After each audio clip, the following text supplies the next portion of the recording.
Welcome back to the 7 o'clock talk. It's been a while. I went through a whole face thing and dealing with some basal cells. So we all have to take care of ourselves and we all have things to do. And she wouldn't let me get away without it. And I look like Deadpool unmasked. Anyway, tonight we're going to talk about detoxing forever chemicals.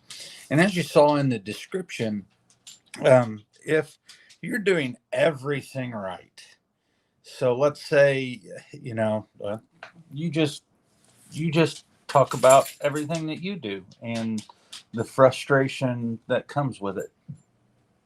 Well, I take my vitamins 70% of the time. I do eat very clean. But I do have treats that doesn't go to say that we don't go out to eat or anything, but I always try to eat nice things like fresh things, and we go to farm to table restaurants.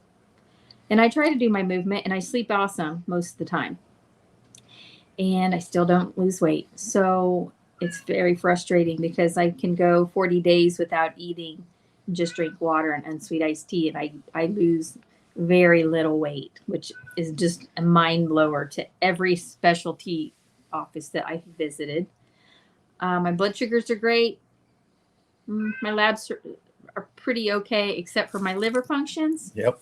But then I'm like, and it all leads back to toxicity. But every time we try to detox, I get super ill. So everything leads back to the liver. And then you try to help the liver, and then you get super, super sick.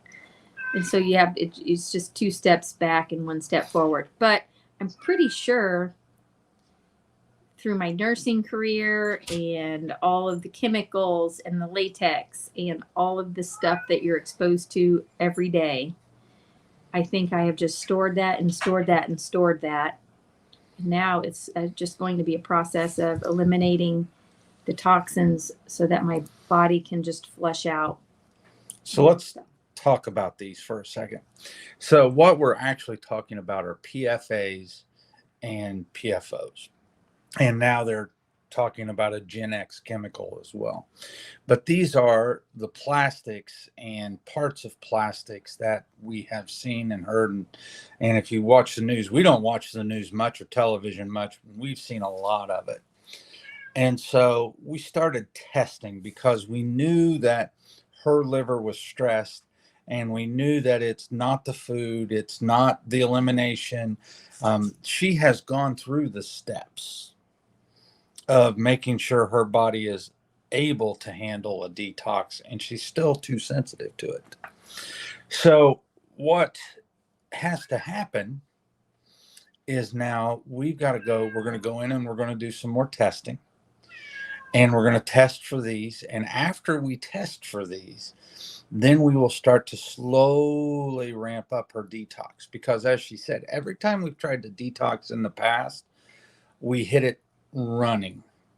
And when that happens, if things aren't working properly, or let's say there's so much toxicity, because a lot of these things that we're talking about with the PFAs, the polyfluoral alkalis, when we are talking about these things, they go into the fat. And as soon as you start losing weight and losing fat, which is what you've seen, every time you start to lose weight, what happens? I get super sick. But and it's not just for these things. Your fat just stores toxins. That's the way your body is designed. So if you can't get rid of it, you store it away. Think about your liver as being an assembly line, and there's this conveyor belt. And if it gets overwhelmed, then what it does, and this is a super oversimplification, then what the liver does is it packages those and it puts it in the fat. And then you have to pull that fat, you have to pull it out of the fat, and you have to detox it to get rid of it. So if you ever go on a fast, or you start like keto, they call it the flu. Or so if you start losing weight, but then you notice that you get really tired and you feel like you have the flu and you get really nauseous and you don't know why, that is most likely is you have to process it eventually. And it just wreaks havoc on certain people. But I'm super sensitive anyway, so I eliminate the food I'm sensitive to and I feel amazing. But the least little bit that I get back, I am down. And she is one of these people, and you probably know them, because they are sensitive to almost everything. And if she stays on her stuff, which is too restrictive from a functional medicine standpoint, her diet is too restrictive. But we have to walk that line for a while, just so we can give the body the help that it needs to do the elimination, to help the body clean things up so that she feels better. And that's one of the things, well, that's why we call it personalized medicine, because it is truly going at the speed and the pace and what your body, what you want to do. Well, and I'm at the point now, I'm a malnourished fat person. and that is basically the American society. We are malnourished fat people. And we got to get rid of these things. Now, a lot of people, when we talk about detoxing and detoxing forever chemicals, this is a very low and slow process, because, like, once again, if you go fast, you're going to get ill.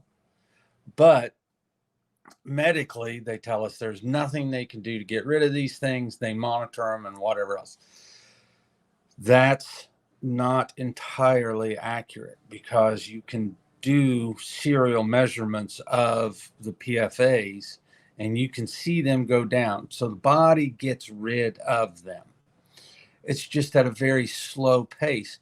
But if you want to detox these chemicals, then first thing you got to do is get rid of the exposures. And what are some exposures?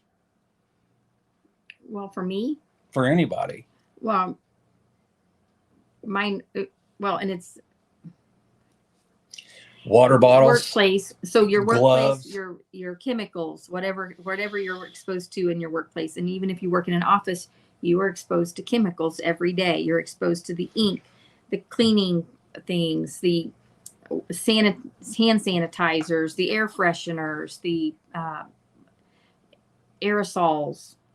So that would be like a workplace for a nurse or a doctor. They're just bombarded with all of the plastics, all of the sterile stuff that they have to have, that some have latex, some doesn't, all of the chemicals that they have to put on, the pharmaceutical chemicals, the fluorescent lights in your home. It's the rain protectant, the stain guard, the dust. The dust actually is what carries a lot of the toxins into your body.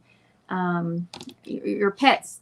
Think about anything that you wear that is water repellent has these in them, because that's one of the main ingredients in water repellent. When you spray your couches, the stain guard and stuff like that, that's made of these. A big trigger for people is the styrofoam and the coated boxes that you get your fast food in, because they spray it with something to make it grease resistant, so the grease doesn't go through, and then you eat it. Yeah.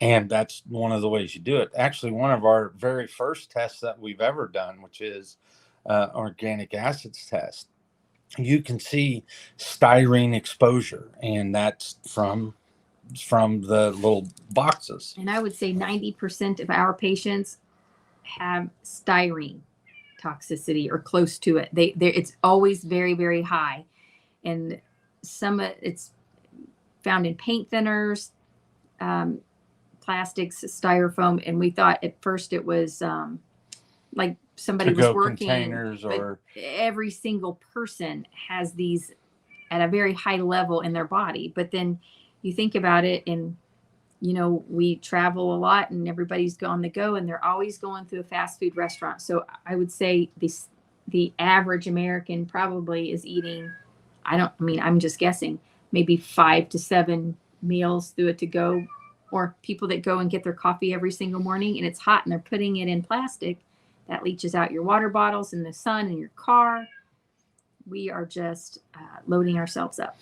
So other common exposures are to remove is if you have nonstick pans, invest in some good pans. The ceramic pans they don't leach PFAs in there, but if you have Teflon, that Teflon coating, you're eating that stuff. And it's not that you can't get rid of it. It's that you don't want to keep adding to the burden of your body. Well, and a lot of times they say, oh, don't worry about it, that's non-toxic. It'll just pass through your body. But it is very toxic, and it doesn't just pass through your body because your body reacts to it. And so with your cookware, look at changing, spatulas and stuff like that. Use metal spatulas, use stainless steel, use these things so that you don't have that exposure, so that you're not continually getting that into there. So once you remove that, then you got to start to think about what are the things that your body uses to detox. And so one of the main things that our body uses to detox itself is glutathione. And so what can you do to help your body increase glutathione production endogenously? You can also supplement with it, but you have to use, you got to think about your sulfur bearing vegetables, because those sulfur compounds are what your body uses to make glutathione and to help get this out of your body. And I'm trying to be very, I don't want to go into I get yelled at for doctor talk. Well, but then also you have to make sure that you're healthy enough to process those healthy foods. So there's a lot of people that are very sensitive to those. So this is just multifaceted. Your body is so interesting, and you can eat healthy, but healthy sometimes isn't healthy for everybody. So if you're having issues and you're continually having issues, then you might want to check to make sure that if you're eating a great diet, that you're not sensitive to the things that you are putting into it, because I'm super sensitive and he is sensitive to lots of things that are healthy. Typically, Susan, to answer your question, typically, if you don't heat it up, and this is a new field, so take this with a grain of salt. The information can change, and I could be wrong tomorrow. But as long as it's not heated up and you're not breaking it down. So I don't know what the acidity level of the meat is. Meat. Anything that is acidic, though, can break down the plastics, and they're going to absorb it. So, when we get our meat, old school meat packers used to pack in paper. In wax. Yeah, wax paper. I would assume that if you're going to go, we get our meat, we don't get our meat packed in styrofoam. So I would assume you could limit the exposure from that, if that's a concern, by bringing it home and immediately packing or repacking your meat in wax paper, so that you're not getting, don't like that, huh? So that you're not getting that exposure. But like I said, I haven't read anything on that, so I don't know. Or you could get your meat from a meat market, because they process it and they wrap it in paper. Yep. Typically, like you can order you can order your meat from a packing, and what do you call them, a processor? Like I don't know what you call it. Anyway, they pack it in paper. So those are, to limit the exposure on that, those are some of the things that you can do. And then like the air fresheners that everybody likes to plug in, I'm the same, but I try to buy the essential oil ones, but those actually have plastic in them. Your laundry detergents, your fabric softeners, they actually put a coating on your clothes, and then they rub off onto your skin. And then they're also that is a endocrine disruptor. So that it just snowballs. And we're doing this because there are people that are sensitive. I'm saying her, they can't see that on camera. I'm not that sensitive. My detox pathways work really well, And so I don't seem to be bogged down by that, but she absolutely is.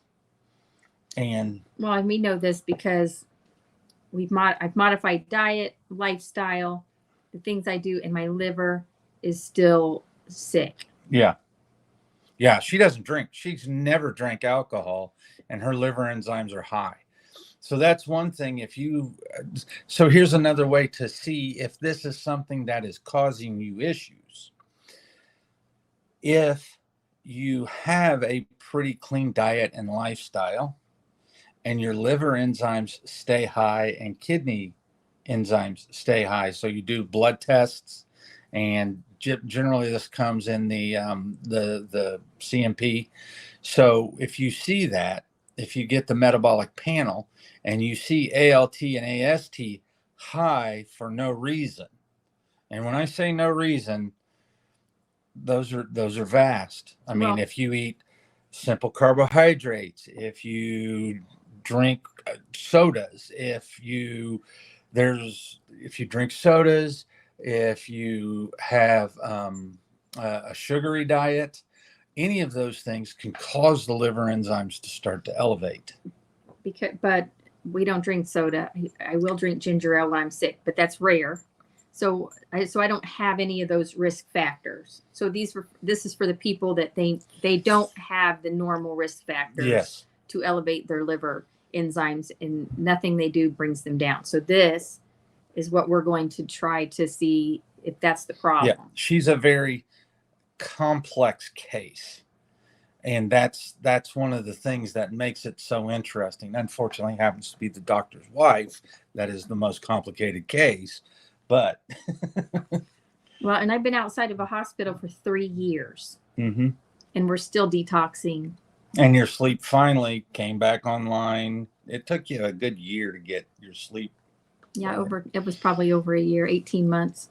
So detoxing this, if you've got your lifestyle, if you've eliminated and removed, you've got your lifestyle in check, you are eating those sulfur bearing vegetables, the brassicas and stuff like that. She does very well on those. Well, and a huge source of these are your water, because most of the drinking water is contaminated with them. Yep. And so you see me do this because it's not simple. I watch these pundits on YouTube and Instagram and all of these things, and they're all like, this is the answer. It's never that simple, because case in point, we drink reverse osmosis water. When you drink reverse osmosis water, all of the minerals are gone in that. So if you drink reverse osmosis water and you don't put in electrolytes or something like that, you will leach the electrolytes out of your bone. Water is the universal solvent. Yep. So you need to put spring water back into your diet, but you need it clean. Yes. So you got to make sure that that's good. Or if you drink RO, you've got to put something with it. You got to remineralize it. You got to do something. And then, the water needs to be clean. The brassica vegetables, Your air quality. Air quality, and detoxing, exercise, infrared sauna, dry brushing, and what am I missing? Infrared, exercise, dry brushing. I don't think cold plunges do jack for it, do they? No, but it really helps with inflammation. We'll talk to you about that next week, because Thursday is the day the cold plunge tub is coming. God, that just. And we are not videotaping that, and we won't share that. I don't know. That might be pretty funny to tape. That might be our best one. Hear me scream. What? Anyway. Well, so, what was I going to say? Mm. Dusting your house, though, keeping the dust in your house to a minimum. And so, interestingly enough, in the Institute for Functional Medicine, this is a big, big, big deal. And we have doctors talking to us all the time. And we had a Dr. Jill Carnahan talk to us recently about this. And She lived on a farm, thought it was clean, thought everything was doing great From Colorado. in Colorado, and she ended up getting breast cancer at 25. And then she's an MD. She self-treated, but not with conventional meds, because she did the conventional medical treatment for the breast cancer to minimize that. But then afterwards, the recovery, she really went on a tear and really paid attention to everything that she could control, and that has that has turned out very well for her. Plus, her sister ended up getting a cancer also. Didn't get the same one. It affected her differently, and then she's controlled it as well. So those are the ways that you can start to change and control. Don't stress the liver. I don't know how many times we got to say this. Don't stress the liver. And what's the number one thing that we do around here? I just was talking to a chiropractic patient about this, is drinking sodas and Sodas and alcohol. worse yet, these energy drinks. And there's so much crap in those things, and they just absolutely hammer the liver. So it's not only do you want to get rid of the things that are causing the toxicity, but you also don't want to keep throwing new junk back in, or you want to minimize it as much as possible. You cannot be 100% clean in the United States. It's not possible. There's so much junk in the air. The air, the water, the food. It's just everywhere. Yeah. And so that's why you have to pay attention to that very, very carefully. And detoxifying these things is a slow process. And we told you about the foods and the water and getting an air purifier and stuff like that. If you want recommendations, hit us up on the comments and we can give you some recommendations.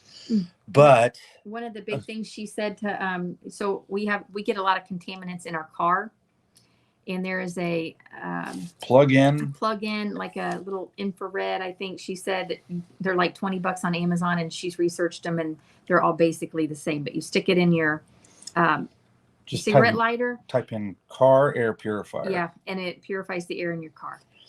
So I totally spaced where I was going. Oh well. We talked about air, food, water, and not stress. Oh, and then, so I was going to get to medical foods. Medical foods are fabulous, and they do a great job of helping your body detox. But you have to remember to go low and slow and build yourself up. And you will probably need to use some form of a binder. And if you need help with this, the thing that we tell everybody, and we sit down in probably half a dozen consultations a week. If you don't have the sleep, the nutrition, the exercise, and the lifestyle stuff on point or pretty well, don't waste your time or money coming to see somebody like us, because that's the first thing we're going to start to do. And if you don't want to do that, definitely don't waste your time or money. Because if you're not going to do the things, if you're not going to eliminate the easy stuff, there is no pill or potion that's going to make you better. I would be committing fraud if I told you that it was, and it's just not. And that's why we say, get those other things down and do what you can do for yourself. And then when you need help or to help push things out, that's when you see somebody like us, and then it makes it much easier for you to go into the program, and you get much better results faster. You can't see Libby, but she's here. We have a dog snout in the picture. So we're happy to be back. Yes. Are you done? Yeah. I was going to say cold plunge. We're going to talk about the cold plunge. So if you're interested in the cold plunge, we're going to talk about that next Thursday. But I've researched this now for about 4 to 6 months, and I have inflammation.